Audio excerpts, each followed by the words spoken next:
Hello everyone, कैसे हो आप सब। आई होप आप सभी लोग बढ़िया होंगे।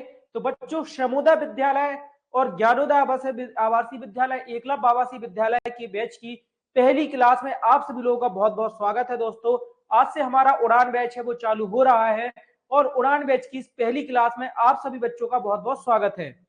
दोस्तों, आज की इस क्लास में हम श्रमोदय आवासीय विद्यालय 2024 का जो प्रश्न पत्र है उसको सॉल्व है वो करने वाले हैं। दोस्तों, अगर पहली क्लास में हम प्रश्न पत्र को इसलिए सॉल्व कर रहे हैं ताकि आपको पता चल सके कि श्रमोदय आवासीय विद्यालय का पेपर किस तरीके का आता है। अगर आपको एक बार ये पता चल गया कि आपका पेपर किस तरीके का आता है तो फिर आप उस पेपर के लिए बढ़िया तरीके से प्रिपरेशन यानी कि तैयारी भी कर पाओगे। तो बच्चों, आज की इस क्लास में हम आपको पूरा पेपर है वो सॉल्व कराने वाले हैं श्रमोदय आवासीय विद्यालय का। कोशिश करेंगे कि कम से कम 50 से 60 क्वेश्चन तो हम उस पेपर के सॉल्व करें। तो सभी बच्चों का बहुत बहुत स्वागत है। एक बार मैं देख लेता हूं कितने बच्चे हमारे साथ इस समय जुड़े हुए हैं। चलिए, तो बहुत बहुत स्वागत है, काफी सारे बच्चे हमारे साथ जुड़ गए हैं। आप सभी बच्चों का बहुत बहुत स्वागत है। एक एक करके बेटा मैं सबकी बात है वो सुनूंगा, ठीक है। सबसे पहले हम अपने पेपर को ओपन कर लेते हैं, क्लास की थोड़ी सी बातचीत है वो कर लेते हैं। आप लोग लाइव चैट में, ठीक है। देखो, अब मैं आपको कुछ फीचर बता देता हूं। तो अगर आपको कुछ डाउट पूछना है तो आपके पास एक लाइव चैट का ऑप्शन आ रहा होगा, उसमें आप डाउट है वो पूछ सकते हो, ठीक है।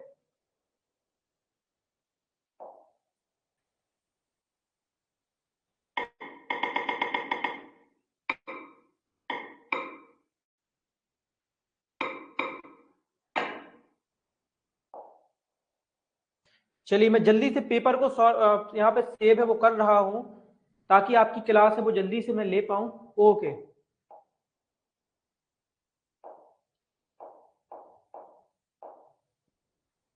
दोस्तों, आप लाइव चैट में आपका जो भी डाउट है वो भेज के हमसे पूछ सकते हैं।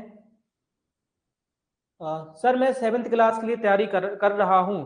धीरज, बहुत बहुत बधाई, बहुत बहुत शुभकामनाएं। आप बहुत अच्छा कर रहे हो बेटा, आप 7th क्लास के लिए प्रिपरेशन कर रहे हो तो ठीक है।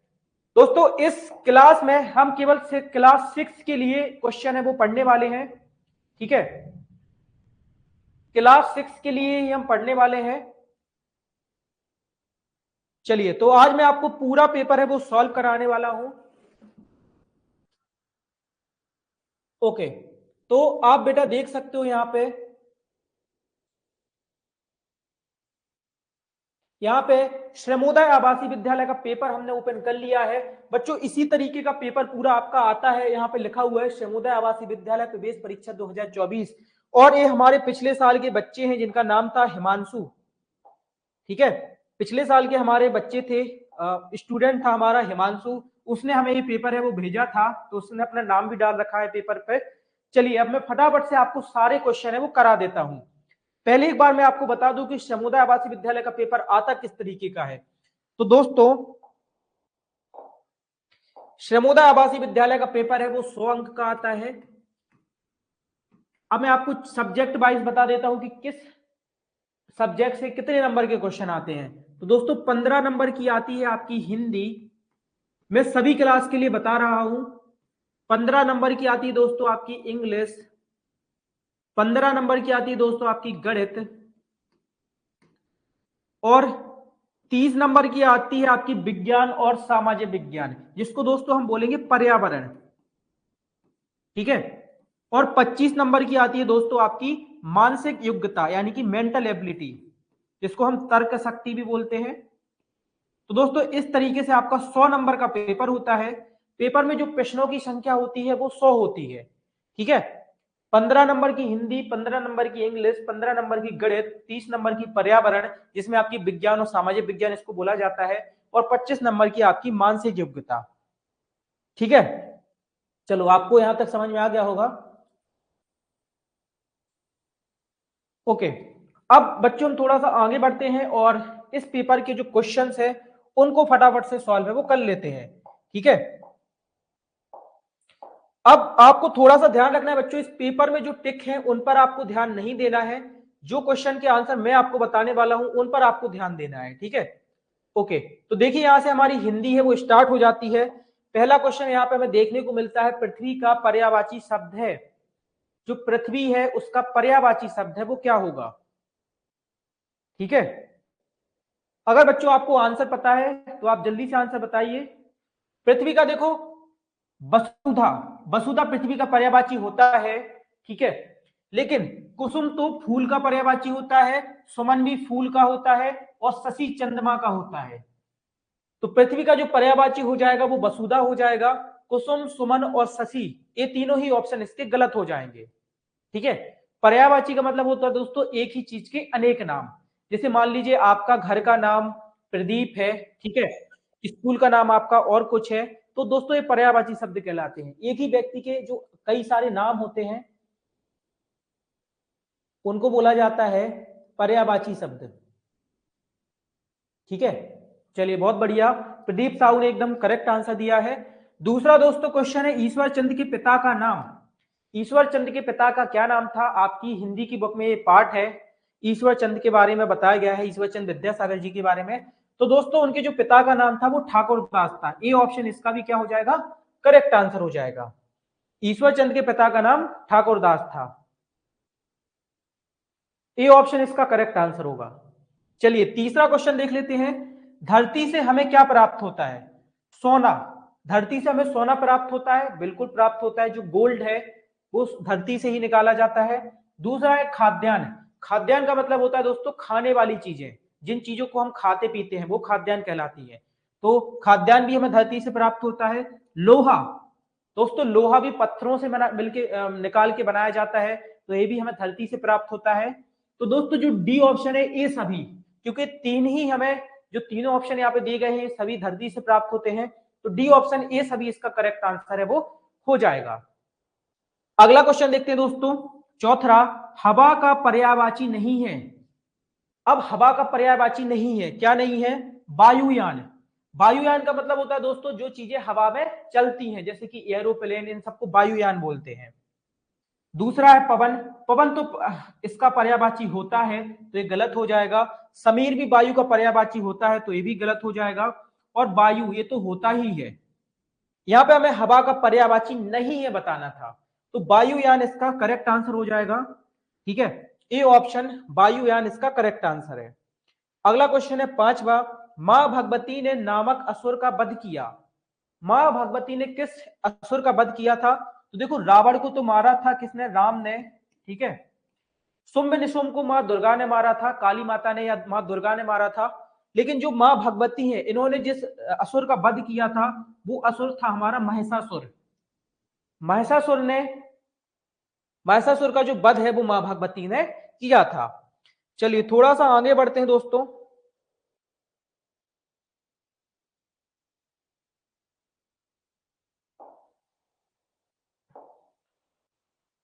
ओके, इसको मैं इरेज कर देता हूं।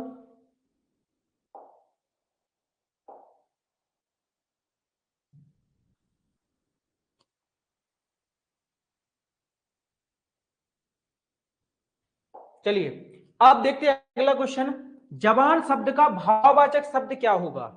जवान शब्द का जो भाववाचक है, भाव का मतलब होता है कोई इमोशन, ठीक है, वो क्या होगा? जवानी, जवान, जवानी या जवान। देखो इसका भाववाचक शब्द है वो तो जवानी होगा, लेकिन ये जो जवानी है ना एक गलत हो जाएगा, क्योंकि इसमें बकरी वाला बा आया है, जबकि जवानी में कौन सा बा आता है? तो जो बा बन का होता है ना, ए वाला बा आता है, कौन सा? ए वाला, जबानी में। तो इस सी ऑप्शन इसका करेक्ट आंसर हो जाएगा। ए वाला इसलिए सही नहीं होगा क्योंकि इसमें बकरी वाला जो बा है ना वो आया है, जबकि यहाँ कौन सा आना चाहिए था? बा वन वाला बा आना चाहिए था, तो इस वजह से इसका सी ऑप्शन सही आंसर होगा। अगला क्वेश्चन है, यह क्या तुम पढ़ना लिखना चाहोगी, एक कथन किसने कहा? तो दोस्तों जो ये कथन है बाबूजी ने रधिया से कहा था। बाबूजी पूछ रहे थे रधिया से कि क्या वह पढ़ना लिखना चाहेगी, तो दोस्तों इसका आंसर सी ऑप्शन बाबूजी सही हो जाएगा, बाबूजी ने पूछा था। ठीक है, अगला क्वेश्चन है दोस्तों, कवि ने सत्य को किसके बराबर बताया है? तो दोस्तों कवि ने जो सत्य है उसको तप के बराबर है। आपने वो सुना होगा, सत्य बराबर तप नहीं, मतलब सत्य के बराबर कोई भी तप नहीं है। ठीक है, तो इसका आंसर हो जाएगा दोस्तों तप, बी ऑप्शन।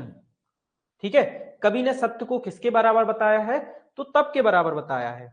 अगला है दोस्तों, परिणामता में कौन सी प्रत्यय है, कौन सा प्रत्यय है, तो देखो परिणामता प्रत्यय क्या कहलाती है, प्रत्यय का मतलब होता है दोस्तों जो शब्द किसी शब्द के पीछे जोड़े जाते हैं। ठीक है, तो जब हम परिणामता शब्द लिखते हैं तो कुछ उसको कुछ इस तरीके से लिखते हैं, परिणाम प्लस ता, तहा। ठीक है, परिणाम प्लस तहा, ये दोनों शब्द मिलकर हमारा परिणामतः बनते हैं। तो इसमें जो प्रत्यय होगी दोस्तों वो पीछे वाली होगी, जो पीछे वाले शब्द होते हैं उनको प्रत्यय बोला जाता है, जो शब्द आगे जोड़े जाते हैं वो उपसर्ग कहलाते हैं। ठीक है, ये हम किसी टॉपिक में पढ़ेंगे। तो इसका तहा सही आंसर हो जाएगा, बी ऑप्शन इसका करेक्ट आंसर है। ठीक है, तो इस तरीके से हमने क्वेश्चन नंबर 9 तक सॉल्व कर लिए हैं। आगे बढ़ते हैं।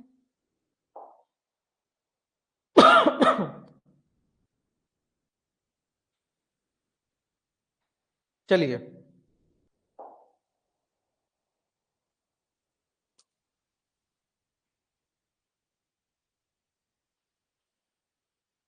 अगला क्वेश्चन है दोस्तों हमारा प्रश्न नंबर 10, बाबा साहेब की माता का क्या नाम था, तो बाबा साहेब की माता का नाम रमाबाई, कला देवी, सुरवती या भीमाबाई, तो उनकी जो माता का नाम था वो भीमाबाई था। डी ऑप्शन इसका करेक्ट आंसर हो जाएगा। ठीक है, अगला क्वेश्चन है दोस्तों, बच्चे डॉक्टर अब्दुल कलाम जी से कहां मिले थे, भोपाल, सागर, विदिशा या जबलपुर। तो अगर आपने पाठ पढ़ा होगा तो आपको पता होगा कि जो बच्चे हैं वो डॉक्टर अब्दुल कलाम जी से भोपाल में मिले थे। भोपाल में बच्चों की मीटिंग हुई थी, किसके साथ में मिलने का मौका मिला था बच्चों को, किसके साथ। चलिए, प्रदीप साहू कुछ पूछना चाहते हैं, इनसे पूछ लेते हैं। प्रदीप साहू आप क्या पूछना चाहते हो बेटा, आप जो भी बोलोगे वो हमें सुनाई देगा यहाँ पे। ठीक है, आप कुछ पूछना चाहते हैं।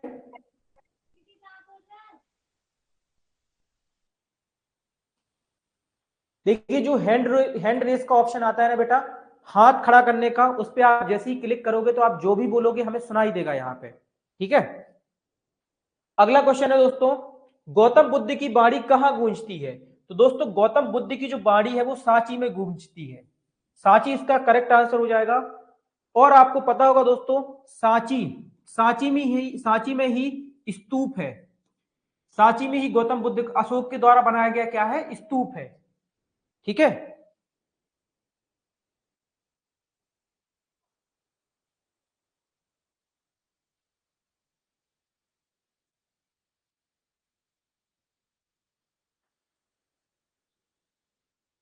देखिए किसी बच्चे का कॉल आ रहा है। प्रदीप साहू हमारे बैच के बच्चे हैं जो कि यहाँ पे पढ़ रहे हैं, उन्होंने मुझे कॉल किया है। चलिए उनसे बात करते हैं, वो क्या कहना चाहते हैं। हेलो, हाँ जी, नमस्ते, बताइए। जी, बेटा अभी तो फॉर्म की डेट नहीं आई एक्चुअली, क्या अभी मैं लाइव पढ़ा रहा था, आपका बीच में कॉल आ गया। अभी नहीं आई है बेटा, जैसी ही आएगी आपको यूट्यूब से मिल जाएगी जानकारी। बेटा 15 जनवरी से बैच स्टार्ट हो रहा है। ओके, मैं आपको क्लास के बाद कॉल करता हूँ, ठीक है। Okay, hello, hello, hello. तो बच्चों अभी बहुत सारे बच्चों का कॉल आ रहा है, मुझे लगता है वो लाइव क्लास देख के ही कॉल कर रहे हैं। ठीक है, तो अभी के लिए सॉरी बेटा, बच्चे कॉल कर रहे हैं, अब मैं कॉल रिसीव नहीं करूंगा। अगला क्वेश्चन देखते हैं दोस्तों, विशेषण शब्द क्यों प्रयोग किए जाते हैं। दोस्तों जो विशेषण होते हैं, ठीक है, जैसे क्रिया विशेषण हो गया या फिर विशेषण हो गया, तो विशेषण का काम होता है दोस्तों किसी भी शब्द की विशेषता बताना। ठीक है, जैसे मान लो आप बहुत तेज दौड़ते हो, तो जो तेज दौड़ना है ना वो आपकी विशेषता है। जैसे मान लो रोहन बहुत ज्यादा खाता है, तो रोहन की विशेषता क्या हो जाएगी, ज्यादा खाना, है ना। तो जो शब्द किसी की विशेषता बताते हैं वो विशेषण कहलाते हैं। तो यहाँ पे क्या आंसर हो जाएगा, विशेषण शब्द क्यों प्रयोग किए जाते हैं, विशेषता के लिए, सरलता के लिए, विशेषण के लिए या क्रिया के लिए। तो दोस्तों विशेषण शब्द यूज किए जाते हैं विशेषता के लिए, है ना। किसी की विशेषता बताने के लिए किसका यूज किया जाता है, विशेषण का। अगला दोस्तों क्वेश्चन है, कलंक का टीका लगाना मुहावरे का अर्थ होता है। कलंक, कलंक का बेसिक सा मतलब है कि किसी की बदनामी हो गई हो, किसी की बुराई हो गई हो, किसी के बारे में बुरा बोलना, कलंक लगाना। ठीक है, तो यहाँ पे देखते हैं, सम्मान बढ़ाना, ये तो बिल्कुल भी नहीं हो सकता। कलंक बुरी चीज होती है, सम्मान अच्छी चीज होती है, इसलिए इसका आंसर नहीं होगा। दूसरा है सम्मान करना, ये भी गलत हो जाएगा। डी वाला है सम्मानित होना, ये भी गलत हो जाएगा। सी ऑप्शन इसका करेक्ट आंसर हो जाएगा बदनामी करना। कलंक का टीका लगाने मुहावरे का अर्थ होगा बदनामी करना। जब किसी की बदनामी होती है तभी अपन उसको बोलते हैं कि उसको कलंक का टीका लग गया है।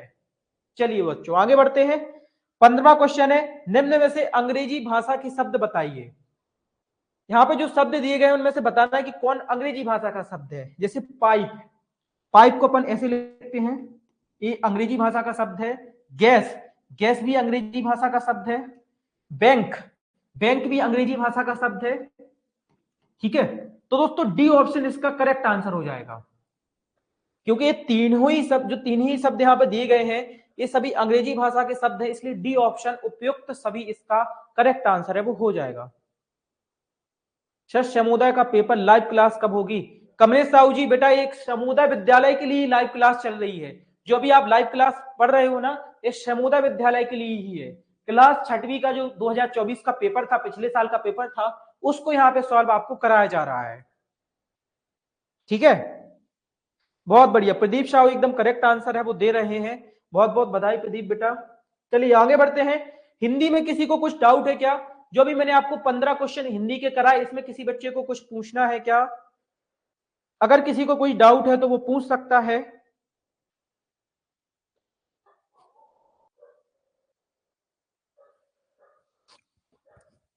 हिंदी में किसी को कुछ पूछना है क्या?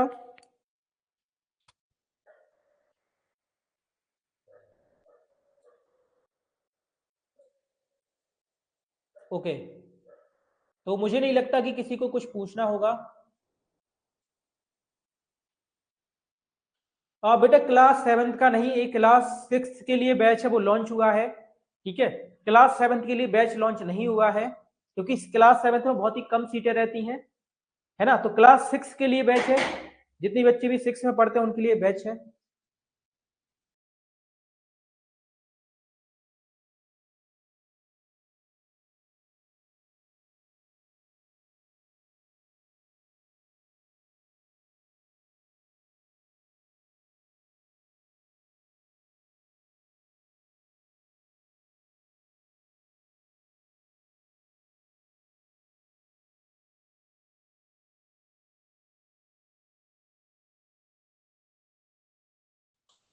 ओके, सो 15 क्वेश्चन हमारे हो गए हैं। चलिए आगे बढ़ते हैं। और अब यहां से देखो, अपनी हिंदी कंप्लीट हो गई, यहां से अपनी इंग्लिश स्टार्ट हो जाती है। ठीक है, यहां से अपनी इंग्लिश है वो स्टार्ट हो जाती है। इंग्लिश में सारे क्वेश्चन अपन करने वाले हैं। ओके, पहला जो क्वेश्चन है, in the poem prayer the children are thanking to. जो पोयम है कौन सी? प्रेयर, प्रेयर का मतलब होता है प्रार्थना। तो उसमें जो बच्चे हैं वो किसको थैंक कर रहे हैं, किसका धन्यवाद कर रहे हैं? 4 ऑप्शन दिए गए हैं, मदर, फादर, गॉड और स्काई। तो बच्चों जो प्रेयर है वो भगवान से की जाती है, इसलिए इसका जो आंसर होगा वो गॉड, यानी कि सी ऑप्शन इसका करेक्ट आंसर हो जाएगा। ठीक है, गॉड इसका क्या हो जाएगा? करेक्ट आंसर हो जाएगा। ठीक है,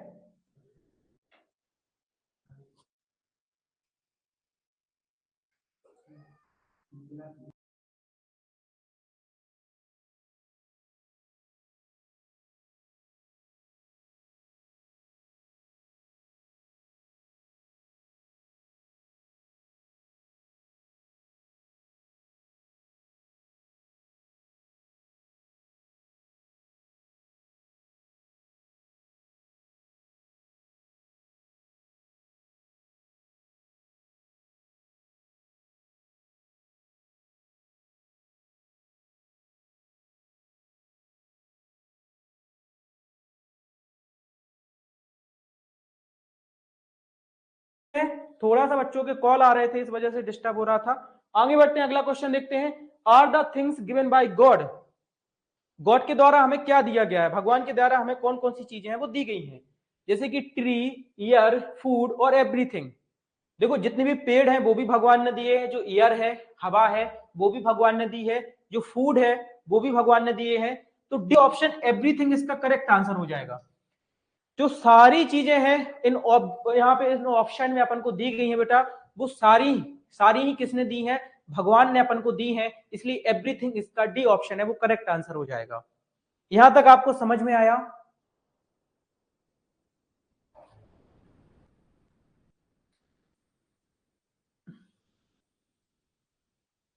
चलिए बहुत बढ़िया। अगला दोस्तों क्वेश्चन है प्लूरल फॉर्म ऑफ लीफेज। लीफ यानी होता है पत्तियां, इसका प्लूरल फॉर्म क्या होगा? देखिए प्लूरल फॉर्म का मतलब होता है, देखो लीफ यानी होती है पत्तियां, तो इसका प्लूरल कैसे बनाते हैं? इसका प्लूरल बनाने के लिए दोस्तों क्या करते हैं, जहां पे भी एफ रहता है इसको भी एस से रिप्लेस कर देते हैं। एफ का प्लूरल बनाने के लिए क्या करते हैं, इसमें भी एस जोड़ देते हैं। ठीक है, एफ हटा देंगे और भी एस जोड़ देंगे। एक नियम होता है, जब मैं आपको सिंगुलर प्लूरल पढ़ाऊंगा तब ये सारी चीजें समझाऊंगा। तो यहाँ पे हम एफ को हटा के भी एस जोड़ देंगे तो हो जाएगा हमारा लीव्स। ठीक है, लीव्स बन जाएगा इसका। और आप देख सकते हो उसी ऑप्शन में आपको यही आंसर दिया गया है। प्लूरल का मतलब होता है दोस्तों बहुवचन। प्लूरल का मतलब क्या होता है? बहुवचन होता है बेटा। चलिए आगे बढ़ते हैं। Which part of the mustard plant is use to make, सरसों का साग। सरसों का साग बनाने के लिए जो मस्टर्ड ऑयल होता है, यानी कि जो राई का पेड़ पौधा होता है, सरसों का पौधा होता है, उसका कौन सा पार्ट, कौन सा भाग उपयोग में लिया जाता है? फ्लावर, सीड, स्टेम या लीव्स? तो दोस्तों सरसों का साग बनाने के लिए उसकी पत्तियों का उपयोग किया जाता है, तो लीव्स इसका करेक्ट आंसर हो जाएगा। ठीक है, लीव्स क्या हो जाएगा दोस्तों, इसका करेक्ट आंसर हो जाएगा। अगला क्वेश्चन देखते हैं। The Taj Mahal is a beautiful building, इसमें कौन सा नाउन है? कॉमन, प्रॉपर, पर्सनल या हिस्टोरिकल? सॉरी, इसमें बताना है कि वो किस तरीके की बिल्डिंग है। कॉमन बिल्डिंग है, प्रॉपर बिल्डिंग है, पर्सनल बिल्डिंग है या हिस्टोरिकल बिल्डिंग है? पर्सनल का मतलब होता है दोस्तों जैसे किसी व्यक्ति की बिल्डिंग हो तो उसको पर्सनल बोलते हैं। प्रॉपर, प्रॉपर मतलब यहाँ पे इसका तो कुछ यूज नहीं होगा। कॉमन का मतलब होता है किसी, कोई भी उसको यूज कर सकता है। तो दोस्तों जो ताजमहल है वो हिस्टोरिकल बिल्डिंग है। हिस्टोरिकल का मतलब होता है ऐतिहासिक। बहुत समय पहले ताजमहल शाहजहां ने बनवाया था, तो ये हिस्टोरिकल बिल्डिंग है। डी ऑप्शन इसका करेक्ट आंसर हो जाएगा। ठीक है, डी ऑप्शन क्या हो जाएगा इसका करेक्ट आंसर है। चलिए आगे बढ़ते हैं दोस्तों। 21 question, antonyms of happy is. Antonym यानी होता है विलोम, तो हैप्पी का उल्टा क्या होगा? हैप्पी यानी खुश होना होता है, और इसका विलोम बताना है। तो हैप्पीली, अनहैप्पी, मिस हैप्पी या डिस हैप्पी? तो दोस्तों मिस हैप्पी कोई भी वर्ड नहीं होता है, डिस हैप्पी भी कोई वर्ड नहीं होता है, हैप्पीली का मतलब तो खुश होना ही होता है। तो दोस्तों इसका जो करेक्ट आंसर हो जाएगा वो अनहैप्पी हो जाएगा। बी ऑप्शन अनहैप्पी इसका करेक्ट आंसर है। ठीक है, चलिए बहुत बढ़िया। अगला क्वेश्चन है 22, Diwali is celebrated in the month of Kartik. क्या कार्तिक के महीने में दिवाली को सेलिब्रेट किया जाता है? बिल्कुल किया जाता है दोस्तों, तो एस इसका करेक्ट आंसर हो जाएगा। यस क्या हो जाएगा इसका करेक्ट आंसर हो जाएगा। ठीक है, बहुत बढ़िया। प्रदीप साहू एकदम लगातार सही आंसर है वो दे रहे हैं। बहुत बढ़िया प्रदीप साहू बेटा, बहुत अच्छी पढ़ाई आपकी चल रही है।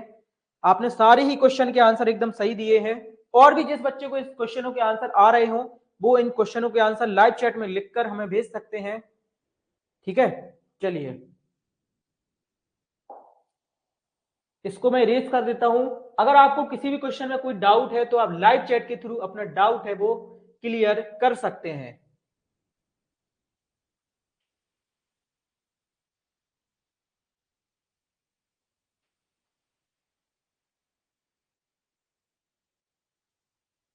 ठीक है, चलिए अगला क्वेश्चन देखते हैं। इज द कूलेस्ट सीजन, मतलब सबसे ठंडा सीजन कौन सा होता है? समर यानी गर्मी, रेनी यानी बरसात, विंटर यानी सर्दी, स्प्रिंग यानी बसंत। तो सबसे ज्यादा जो ठंडी होती है वो ठंडे के मौसम में होगी, तो विंटर इसका करेक्ट आंसर हो जाएगा। C option, winter is the coolest season. Coolest का मतलब होता है ठंडा, सबसे ठंडा, तो विंटर इसका करेक्ट आंसर हो जाएगा। ठीक है,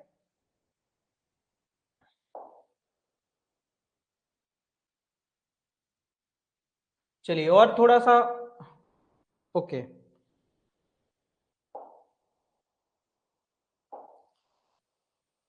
अगला क्वेश्चन है दोस्तों 24, महेश्वर फोर्ट बाज बिल्ड बाई, जो महेश्वर का फोर्ट है वो किसने बनवाया था? रानी लक्ष्मीबाई, रानी पद्मावती, रानी रूपमती और रानी अहिल्याबाई। तो दोस्तों जो लक्ष्मीबाई है उन्होंने झांसी की रानी थी, तो उन्होंने झांसी का बनवाया था। रानी पद्मावती ये तो वो चित्तौड़गढ़ है, चित्तौड़गढ़ उसकी रानी थी। रानी रूपमती के बारे में जानकारी नहीं है, लेकिन जो महेश्वर का फोर्ट है वो रानी अहिल्याबाई ने बनवाया था, अहिल्याबाई होलकर। डी ऑप्शन इसका करेक्ट आंसर हो जाएगा। ठीक है, डी ऑप्शन क्या है इसका करेक्ट आंसर है। अगला क्वेश्चन है दोस्तों, the red stone were brought from, जो लाल पत्थर है वो कहां से खरीदे जाते हैं? बिहार से, पंजाब और हरियाणा से, उत्तर प्रदेश से, या गुजरात या फिर राजस्थान से। तो दोस्तों आपको पता होना चाहिए जो लाल पत्थर मिलते हैं या जो मार्बल मिलता है, ठीक है, वो गुजरात और राजस्थान से मिलता है। राजस्थान में एक जगह है कोटा, वो बहुत फेमस है मार्बल के लिए। तो जो रेड स्टोन यानी कि लाल पत्थर है वो गुजरात और राजस्थान में से खरीदे जाते हैं। अगला क्वेश्चन है दोस्तों 26, opposite of bright is, bright का मतलब होता है दोस्तों चमकदार या चमकना, ठीक है, चमक होता है इसका मतलब। तो इसका अपोजिट क्या हो जाएगा? लाइट यानी भी चमकना होता है, तो ये तो नहीं होगा। डार्क यानी दोस्तों अंधेरा होता है, तो ये इसका करेक्ट आंसर हो जाएगा। ठीक है, जबकि ब्राइटर और ब्राइटेस्ट ये तो चमकने की ही फॉर्म है, तो डार्क इसका सही अपोजिट हो जाएगा। अपोजिट का मतलब होता है दोस्तों उल्टा। ठीक है, अगला क्वेश्चन है दोस्तों, हु गेव द स्लोगन जय जवान जय किसान, तो जय जवान और जय किसान का नारा है वो किसने दिया था? तो दोस्तों ये जो नारा है वो लाल बहादुर शास्त्री के द्वारा दिया गया था। ठीक है, हमारे देश के जो प्रधानमंत्री थे लाल बहादुर शास्त्री, उनके द्वारा ये नारा है वो दिया गया था।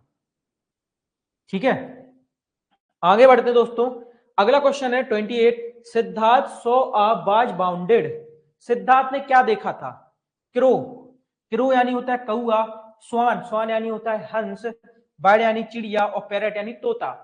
तो सिद्धार्थ को क्या दिखा था? सिद्धार्थ को दोस्तों एक हंस दिखा था, तो बी ऑप्शन स्वयं इसका करेक्ट आंसर हो जाएगा। ठीक है, तो बस यहां पे अपन भर देंगे SWAN, स्वयं, स्वयं यानी होता है दोस्तों हंस। ठीक है, ओके। अगला क्वेश्चन है दोस्तों 29, the bosser man had a एंडा, तो जो बॉसर मैन था उसके पास क्या था? कैट और डॉग, कुत्ता बिल्ली, डंकी एंड डॉग यानी गधा और कुत्ता, कैट एंड डंकी यानी कि बिल्ली और गधा, डंकी एंड काउ यानी कि गधा और गाय। तो दोस्तों जो बॉसर मैन था यानी कि धोबी था, उसके पास में डंकी एंड डॉग था। बी ऑप्शन इसका करेक्ट आंसर हो जाएगा। उसके पास एक गधा था और एक कुत्ता था। चलिए लास्ट क्वेश्चन देखते हैं दोस्तों 30, अपोजिट ऑफ हॉनेस्ट इज, इसको ऑनेस्ट पढ़ते हैं, अपोजिट ऑफ ऑनेस्ट, ऑनेस्ट का मतलब होता है बच्चों ईमानदार, तो इसका अपोजिट क्या हो जाएगा? इसका अपोजिट हो जाएगा दोस्तों बेईमान। ठीक है, तो पहला ऑप्शन है अनऑनेस्ट, ये तो गलत है। दूसरा है मिसऑनेस्ट, ये भी गलत है। ऑनेस्टली, ये भी गलत है। इसका दोस्तों सही अपोजिट हो जाएगा डिसऑनेस्ट, सी ऑप्शन इसका करेक्ट आंसर हो जाएगा।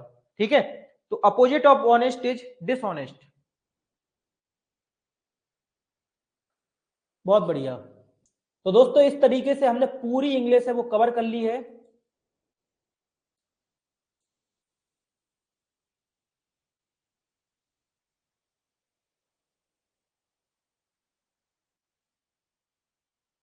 चलिए किसी क्वेश्चन में आपको डाउट है क्या?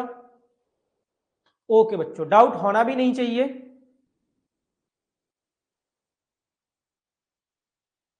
बहुत बढ़िया, जहां पे भी आपको डाउट आए आप तुरंत पूछ सकते हो। चलो आगे बढ़ते हैं, और यहां से बेटा अपनी मैथ है वो स्टार्ट हो जाती है। ठीक है, यहां से अपनी जो मैथ है वो क्या हो जाती है? स्टार्ट हो जाती है।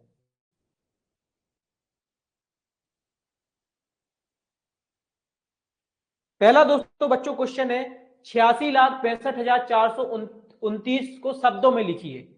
ठीक है, तो जैसे ही आप इसको पढ़ोगे वही आपको यहाँ पे शब्दों में लिख देना है, इसमें तो कुछ है ही नहीं।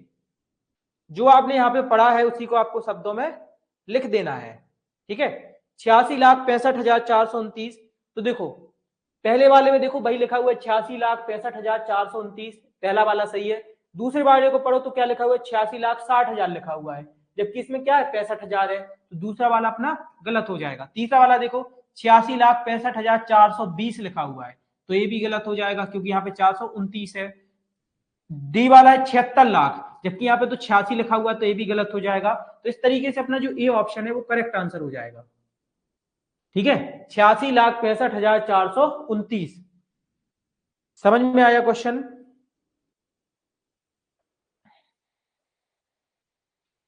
चलो बहुत बढ़िया। अगला क्वेश्चन देखते हैं।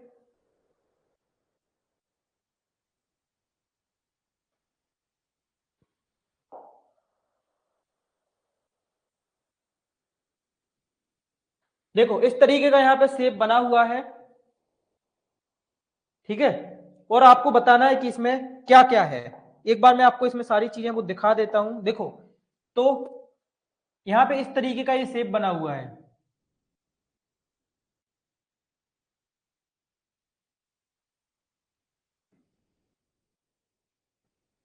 ठीक है। तो यहां पे आपको उतना समझ में नहीं आ रहा होगा, ये थोड़ा सा पेपर में सही से प्रिंट नहीं हुआ था, फिर भी मैं आपको बता देता हूं कि इसमें क्या बना हुआ है। तो बच्चों इसमें जो बना हुआ है वो बना हुआ है एक वर्ग, त्रिभुज और समचतुर्भुज। ए ऑप्शन इसका करेक्ट आंसर हो जाएगा। इसमें तीन चीजें बनी हुई है। देखो बीच में एक वर्ग बना हुआ है इस तरीके का, ठीक है, साइड में इसके त्रिभुज बने हुए हैं इस तरीके के, है ना, इस तरीके के,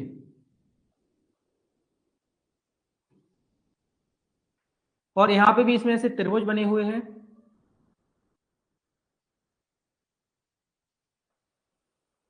ठीक है, तो वर्ग, त्रिभुज और समचतुर्भुज, ए ऑप्शन इसका करेक्ट आंसर हो जाएगा।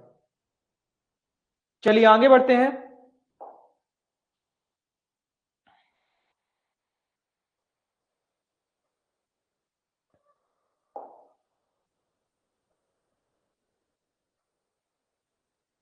चलिए अगला क्वेश्चन देखते हैं दोस्तों।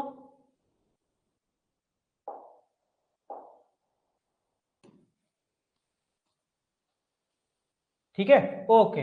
अगला क्वेश्चन देखो दोस्तों क्या लिखा हुआ है। क्रिस्टी आधे घंटे में 600 शब्द टाइप करती है, ज्ञात कीजिए कि वह 45 मिनट में कितने शब्द टाइप कर सकती है।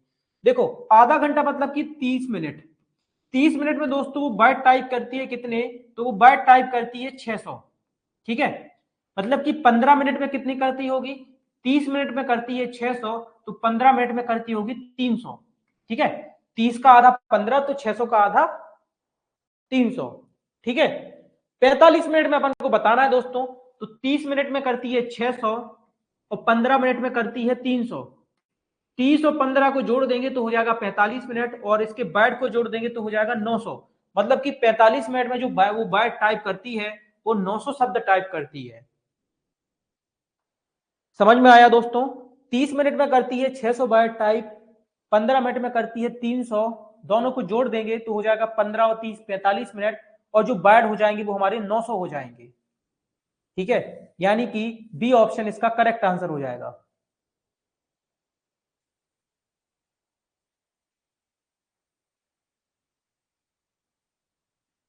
ठीक है, बहुत बढ़िया।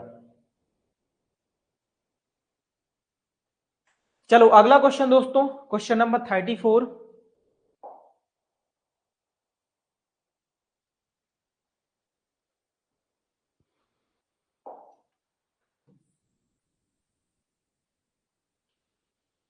अगला क्वेश्चन देखते हैं। अगला क्वेश्चन है दोस्तों, यदि एक कार 10 किलोमीटर घंटा की गति से चल रही है तो 4 किलोमीटर की दूरी तय करने में कितना समय लगेगा। देखो घंटा मतलब होता है कि वो 60 मिनट में, 60 मिनट में वो कितनी दूरी तय करती है, 60 मिनट में दोस्तों वो दूरी करती है 10 किलोमीटर की। ठीक है, अगर 1 मिनट का निकालेंगे, 1 मिनट का निकालेंगे तो दोस्तों ये आएगा, अच्छा एक काम करते हैं, 10 का इसमें भाग कर देते हैं तो हो जाएगा हमारा 6 मिनट।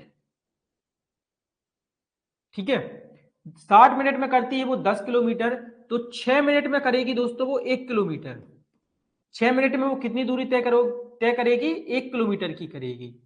ठीक है, 10 का आप 60 में भाग दोगे, ठीक है ऐसे, 60 भागे 10, तो आ जाएगा आपका 6 मिनट पर किलोमीटर, मतलब 6 मिनट में 1 किलोमीटर की दूरी है वो तय करेगी। तो अपन को 4 किलोमीटर की दूरी है वो बतानी है।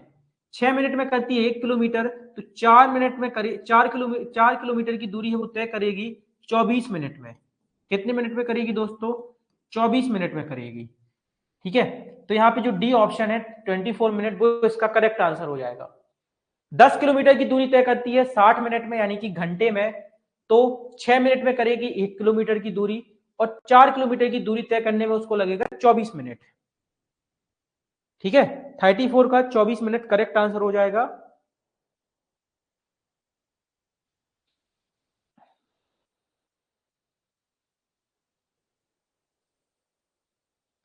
ओके, अगला क्वेश्चन देखते हैं दोस्तों। दी गई संख्याओं में से सबसे छोटी संख्या ज्ञात कीजिए। ए लिखा हुआ है दोस्तों 60,000, 60,05,000। ए लिखा हुआ है 62,80,000, तो ये तो गलत हो जाएगा। 62,80,000, तो ये तो गलत हो जाएगा क्योंकि 60 लाख छोटा होता है। फिर यहाँ पे लिखा हुआ है 60,00,100, यहाँ पे 5 था तो ये भी गलत हो जाएगा। फिर लिखा हुआ है यहाँ पे 60,00,01। अब देखो यहाँ पे लिखा हुआ था 60,00,05 और यहाँ पे लिखा हुआ है 60,00,01। आपको छोटी संख्या बतानी है, तो 60,00,05 से 60,00,01 है वो छोटा होता है, तो ए ऑप्शन, इसका डी वाला ऑप्शन क्या हो जाएगा? करेक्ट आंसर हो जाएगा। 60,00,01 सबसे छोटी संख्या क्या होगी? 60,00,01 होगी। ठीक है, 60,00,01 क्या हो जाएगी? सबसे छोटी संख्या है वो हो जाएगी। चलो बच्चों आगे बढ़ते हैं। अगला क्वेश्चन है, थोड़ा सा इसको जूम कर देता हूं।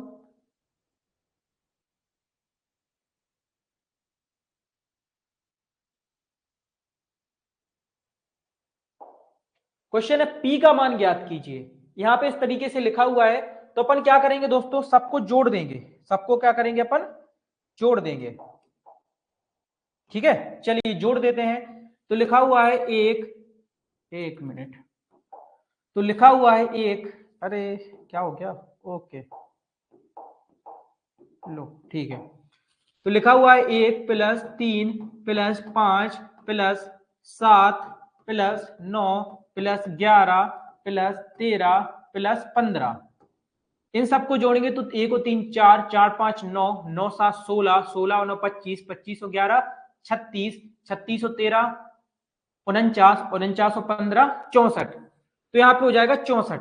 इन सबको जोड़ने पर जो मिलेगा वो 64 मिलेगा, और यहाँ पे अपना हो जाएगा P गुणा में P। अब दोस्तों जो 64 है इसको अपन लिख सकते हैं दोस्तों 8 गुणा में 8। 8 गुणा में 8 क्या लिख सकते हैं? 64 को लिख सकते हैं। मतलब कि दोस्तों जो P की वैल्यू हो जाएगी वो हमारी 8 हो जाएगी। यहाँ पे देखो P गुणा में P लिखा हुआ है, इसको अपन ऐसे भी लिख सकते हैं 64 बराबर 8 गुणा में 8, यानी जो P की वैल्यू है वो क्या हो जाएगी? 8 हो जाएगी दोस्तों। तो इसका जो आंसर होगा वो हमारा सी ऑप्शन 8 इसका करेक्ट आंसर हो जाएगा। ठीक है, 8 क्या हो जाएगा? इसका करेक्ट आंसर हो जाएगा। बिल्कुल सही। चलिए अगला क्वेश्चन है, इस वंश वृक्ष में कितनी पीढ़ियों को दर्शाया गया है? तो यहां पे लिखा हुआ है दोस्तों अंकित की माताजी, अंकित के पिताजी, तो ये हो जाएगी हमारी एक पीढ़ी। फिर है अंकित और अंकित की बहन, तो ये हो जाएगी दूसरी पीढ़ी। और फिर यहाँ पे लिखा हुआ है अंकित का बेटा, तो ये हो जाएगी 3 पीढ़ी। तो इस जो यहाँ पे डायग्राम बना हुआ है दोस्तों, इसमें 3 पीढ़ियों को दर्शाया गया है। पहले तो अंकित और अंकित की माताजी, अंकित के पापा और मम्मी हो जाएंगे। दूसरा अंकित और अंकित की बहन हो जाएगी। तीसरा अंकित का बच्चा हो जाएगा, है ना, बेटा हो जाएगा। तो 3 पीढ़ियों को दर्शाया गया है। बी ऑप्शन 3 इसका करेक्ट आंसर है। ठीक है, यहाँ पे जो 3 है वो क्या हो जाएगा? करेक्ट आंसर हो जाएगा। चलिए आगे बढ़ते हैं। अगला क्वेश्चन 38।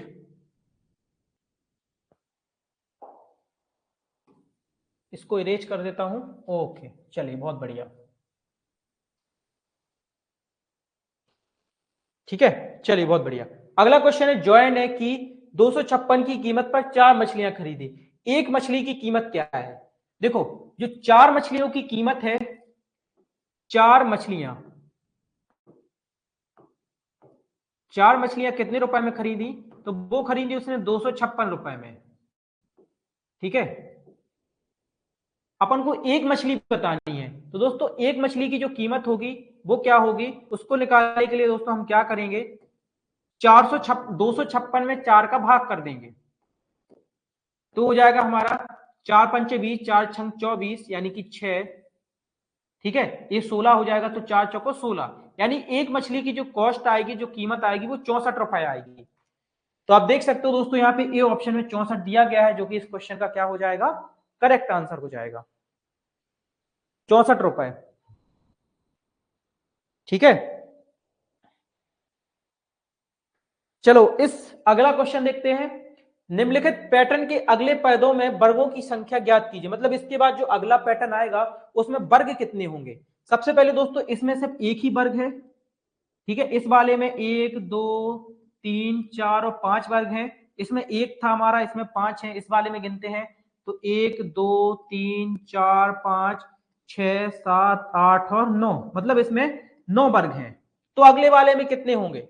आप देखो दोस्तों, इनमें 4 4 का अंतर है, पहले एक था, फिर 4 बढ़ के 5 हो गया, फिर 4 बढ़ के 9 हो गया। तो जो अगला वाला वर्ग होगा दोस्तों, उसमें 9 + 4 यानी कि 13 होंगे। उसमें जो वर्गों की संख्या होगी वो कितनी होगी, 13 होगी। ठीक है, तो सी ऑप्शन इसका करेक्ट आंसर हो जाएगा 13। अगला जो वर्ग होगा उसमें जो वर्गों की संख्या होगी, अगला जो पद होगा उसमें वर्गों की संख्या कितनी होगी, 13 होगी। ठीक है, यहां तक क्लियर हुआ आपको।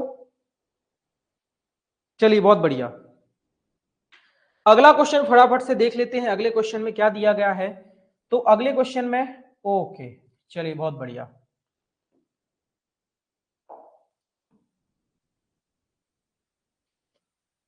ठीक है, अगला क्वेश्चन है दोस्तों, 5 किलो 300 ग्राम और 2 किलो 500 ग्राम की गणना करो, इनको जोड़ना है।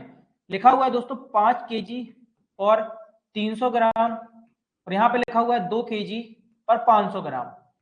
आपको पता है दोस्तों, ग्राम को ग्राम के साथ जोड़ते हैं, किलो को किलो के साथ जोड़ते हैं। जीरो का जीरो जीरो, जीरो का जीरो जीरो, 5 3 8, तो हो जाएगा हमारा 300 500 ग्राम जुड़ेगा तो 800 ग्राम हो जाएगा। और यहाँ पे 2 किलो और 5 किलो जुड़ेगा तो 7 किलो हो जाएगा। तो इसका दोस्तों जो आंसर आएगा वो 7 किलो 800 ग्राम आ जाएगा। ए ऑप्शन इसका करेक्ट आंसर हो जाएगा। ठीक है, ग्राम को हमेशा ग्राम के साथ जोड़ते हैं और किलोग्राम को हमेशा किलोग्राम के साथ जोड़ते हैं। ठीक है, ओके, अगला क्वेश्चन है दोस्तों, अक्षर ए को वामावर्त दिशा में आधा मोड़ दे तो नया ए कैसा दिखेगा। दोस्तों इस तरीके से ए बना हुआ है, इसको आधा मोड़ना है, मतलब इसको उल्टा कर देना है। ठीक है, तो इसको आधा मोड़ने का मतलब होता है दोस्तों उल्टा कर देना। तो इसको अपन उल्टा कर देंगे तो ये कुछ इस तरीके का दिखेगा। और आप देख सकते हो बी ऑप्शन में आपको इसी तरीके का एक शेप है वो दिया गया है, तो इसका जो आंसर होगा वो ए हो जाएगा, बी ऑप्शन हो जाएगा, है ना, उल्टा ए। आधा घुमाने का मतलब होता है दोस्तों, आधा मोड़ने का मतलब होता है इसको उल्टा कर देना।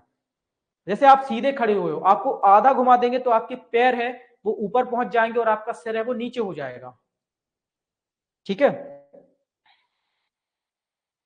बहुत बढ़िया। तो इस तरीके से दोस्तों हमारे 41 तक क्वेश्चन हो गए हैं। चलिए आगे बढ़ते हैं और आगे के जो क्वेश्चन है वो जल्दी से सॉल्व कर लेते हैं।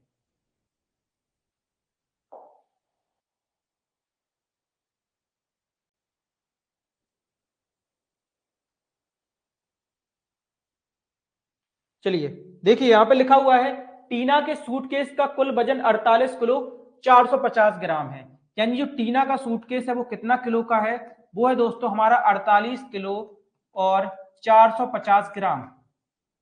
और रिया का जो सूटकेस है, रिया का वो कितना है, रिया का है दोस्तों 37 किलो और 950 ग्राम। तो सबसे ज्यादा किसका भारी सूटकेस है दोस्तों, आप देख सकते हो टीना का सबसे भारी सूटकेस है, क्योंकि उसका 48 किलो 450 ग्राम का है। रिया का 37 किलो 950 ग्राम का है। अब हमें बताना था कि किसका भारी है, तो सबसे पहली बात तो रिया का सूटकेस भारी है। ठीक है, अब हमें बताना है कि कितना भारी है, तो दोस्तों इसमें से इसको घटा देंगे। जीरो में से जीरो जाएगा तो जीरो, 5 में से 5 जाएगा तो जीरो, 14 में से 9 जाएगा तो बचेगा 5, यहाँ पे 7 में से 7 जाएगा तो बचेगा 0, और 4 में से 3 जाएगा तो बचेगा 1। मतलब कि 10 किलो 500 ग्राम, 10 किलो 500 ग्राम जो टीना का सूटकेस है वो रिया के सूटकेस के भारी है। ठीक है, अच्छा सॉरी, यहाँ पे एक बचेगा। तो यहां पे दोस्तों पहला ऑप्शन देखो, टीना का सूटकेस रिया के सूटकेस से 10 किलो 500 ग्राम भारी है, तो यही ए ऑप्शन इसका करेक्ट आंसर हो जाएगा। टीना का जो सूटकेस है दोस्तों वो 10 किलो 500 ग्राम किसके सूटकेस से भारी है, रिया के सूटकेस से भारी है। तो 42 क्वेश्चन का आंसर हो जाएगा ए ऑप्शन। ठीक है, चलिए बहुत बढ़िया,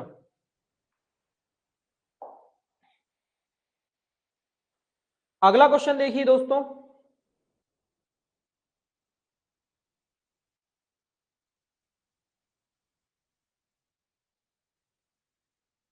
बहुत बढ़िया।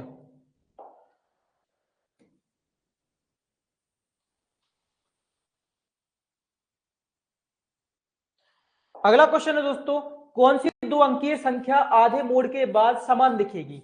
ऐसी कौन सी संख्या जिसको हम आधा मोड़ देंगे तो वो समान दिखेगी? चलिए पहले इसको मोड़ के देखते हैं। तो दोस्तों ये हो जाएगी हमारी कैसी, ये हो जाएगी हमारी इस तरीके की, है ना, जो कि गलत हो जाएगी। तो ये ऑप्शन हमारा आंसर नहीं होगा। इसको मोड़ेंगे तो ये हो जाएगी हमारी कुछ इस तरीके की,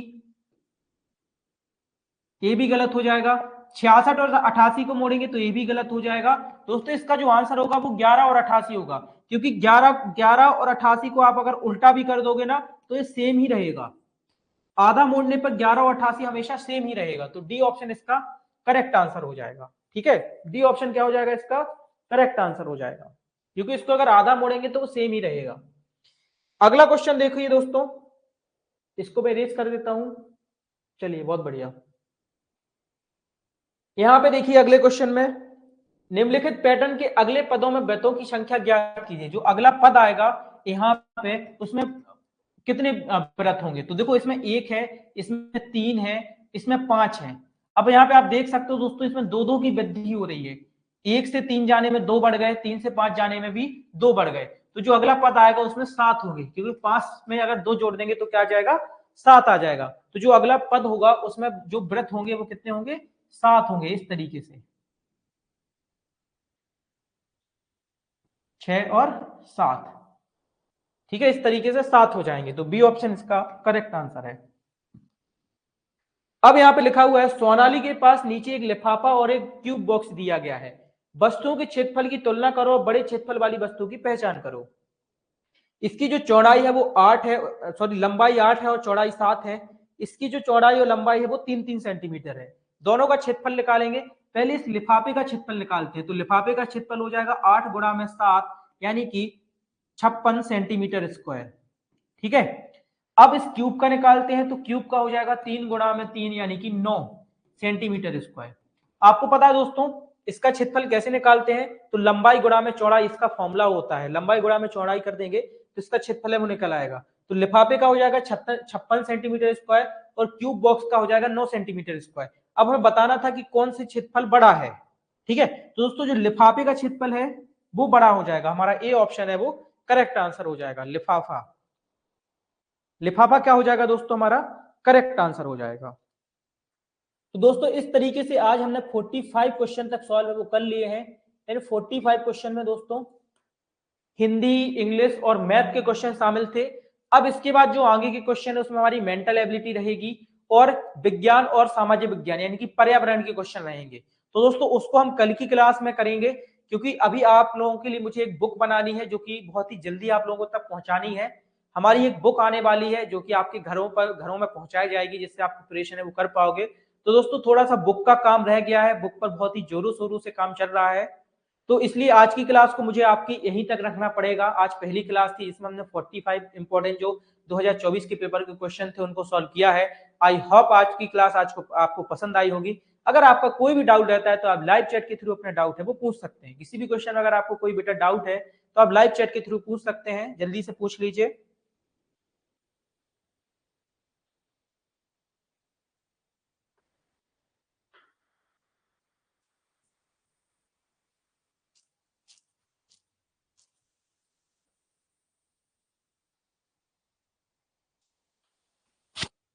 किसी को कुछ पूछना है क्या? चलिए, किसी बच्चे ने हाथ खड़ा किया है, प्रदीप साहू। प्रदीप साहू बेटा क्या पूछना चाहते हो आप? प्रदीप साहू आपको मेरी आवाज आ रही है? जी जी बेटा बोलिए, जी क्या सर। पूछना चाहते हो आप? 45 नंबर का सर एक बार और बता दीजिए तो। 45 नंबर का क्वेश्चन, बिल्कुल। देखिए इसमें क्या बताना था कि सोनाली के पास एक लिफाफा और एक क्यूब बॉक्स दोनों है। तो वस्तुओं के क्षेत्रफल की तुलना करें और बड़े क्षेत्रफल वाली वस्तु की पहचान करें। देखिए इसकी जो लंबाई और चौड़ाई थी लिफाफे की वो कितनी थी, 8 सेंटीमीटर लंबाई थी और 7 सेंटीमीटर चौड़ाई थी। अब ये लिफाफा होता है वो एक रेक्टेंगल के शेप का होता है। रेक्टेंगल का मतलब होता है आयत। ठीक है, इस तरीके का। आयत का क्षेत्रफल आपको पता होगा बेटा क्या होता है, लंबाई गुणा में चौड़ाई होता है। तो 8 गुणा में 7 करेंगे, इसका आंसर आएगा 56 सेंटीमीटर स्क्वायर। इसी तरीके से ये वर्ग है, वर्ग का क्षेत्रफल होता है भुजा गुणा में भुजा। तो 3 का गुणा 3 के साथ करेंगे तो 9 आ जाएगा। अब हमें बताना था कि कौन सा बड़ा है, कौन सा जो यहाँ पे लिफाफा या क्यूब बॉक्स में से कौन किसका क्षेत्रफल बड़ा है। तो दोस्तों लिफाफे का क्षेत्रफल है वो बड़ा है, तो ए ऑप्शन क्या हो जाएगा, इसका करेक्ट आंसर हो जाएगा। ए का है 56, लिफाफे का है 56 और क्यूब बॉक्स का था 9, 56 बड़ा होता है इस वजह से। ठीक है, आपका बेटा डाउट क्लियर हुआ? बहुत बढ़िया। तो बच्चों आज की क्लास को हम यहीं पे एंड करते हैं। ठीक है, आज की क्लास को हम यहीं पे एंड करते हैं। कल आपकी फिर से 7 बजे लाइव क्लास होगी, जिसमें आपको श्रमोदय आवासीय विद्यालय, ज्ञानोदय आवासीय विद्यालय और एकलव्य आवासीय विद्यालय की बहुत ही बेहतरीन तरीके से प्रिपरेशन है वो कराई जाएगी। तो दोस्तों ये आपकी डेली लाइव क्लास चलेंगी। अगर आपको इन लाइव क्लास के थ्रू पढ़ना है, अगर आप चाहते हैं कि आप डेली इसी तरीके से लाइव क्लास में पढ़े, तो बस उसके लिए आपको एक छोटा सा काम करना है। उसके लिए दोस्तों आपको हमारे उड़ान बैच को ज्वाइन करना है। ठीक है, उड़ान बैच को आप ज्वाइन कर लीजिए, जो कि दोस्तों 2025 के लिए उड़ान बैच की जो फीस है वो सिर्फ 999 रुपए है। 999 रुपए दोस्तों फीस है, और ये वन टाइम फीस है। आपको सिर्फ एक बार 999 देना है, और जब तक आपका एग्जाम नहीं हो जाएगा तब तक आपको डेली इसी तरीके से लाइव क्लासेस के द्वारा वो है पढ़ाया जाएगा। दोस्तों मंथली फीस नहीं है। बहुत सारे बच्चों को डाउट रहता है कि क्या हमें मंथली हर महीने 999 देने होंगे। तो बेटा ऐसा कुछ भी नहीं है, आपको सिर्फ एक बार 999 देना है, और आपको जब तक आपका पेपर नहीं हो जाएगा तब तक आपको इसमें प्रिपरेशन है वो कराई जाएगी। तो आप हमारे उड़ान बैच को ज्वाइन कर सकते हो। उड़ान बैच से संबंधित किसी भी जानकारी के लिए आप इस नंबर पर संपर्क है वो कर सकते हैं, इस नंबर पर कॉल है वो कर सकते हैं। बाकी आप ओन स्टडी ऐप डाउनलोड करके भी अपनी तैयारी है वो कर सकते हैं। तो दोस्तों इस क्लास को मैं यहीं पे एंड करता हूं। ठीक है, 10 तारीख को हमारी बुक है वो लॉन्च होने वाली है। बुक भी आप परचेस कर सकते हो, इस नंबर पे कॉल करके जैसी हमारी बुक लॉन्च होगी आप बुक भी खरीद सकते हो। तो बच्चों आज की क्लास में सिर्फ इतना ही, जल्दी मिलेंगे एक नई क्लास में। तब तक के लिए जय हिंद, वंदे मातरम।